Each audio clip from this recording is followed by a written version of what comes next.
అందరికీ నమస్కారం. నా పేరు ఇందుశ్రీ. ఈరోజు నేను నిగుడ తత్వార్థ బోధిని గ్రంథంలో నుంచి 85వ పద్యం చెప్తున్నాను. దేవుడనగా వేరే దేశమందున్నాడే, దేహి తోడ ఎప్పుడు దేహమందే, వాహనములనెక్కి వడిదోలుచున్నాడు, విశ్వదాభిరామ వినురవేమా. ఈ పద్యం యొక్క భావము, దేహములోనే దేవుడున్నాడని తెలియని ప్రజలు దేవుడు వేరే స్థలంలో ఉన్నాడని దేశములు తీర్థయాత్రలు చేయుచున్నారు. దేవుడు దేహమందే జీవాత్మతోటి ఎల్లప్పుడూ దేహమందే ఉన్నాడు. జీవుడు దేహమును రథములో కూర్చొని వచ్చిపోవు దృశ్యములను చూచుచుండగా దేహమును రథమును దేవుడే నడుపుచున్నాడు.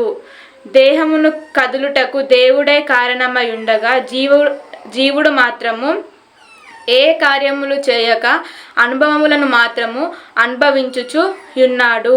అందువలన దేవుడెక్కడో ఉన్నాడని భ్రమపడక దేవుడు శరీరమందే ఉన్నాడని వేమన చెప్పారు. కావున దేవుణ్ణి బయట వెతకగా నీ శరీరంలోనే వెతకమని కోరుచున్నాను. అందరికీ నమస్కారం.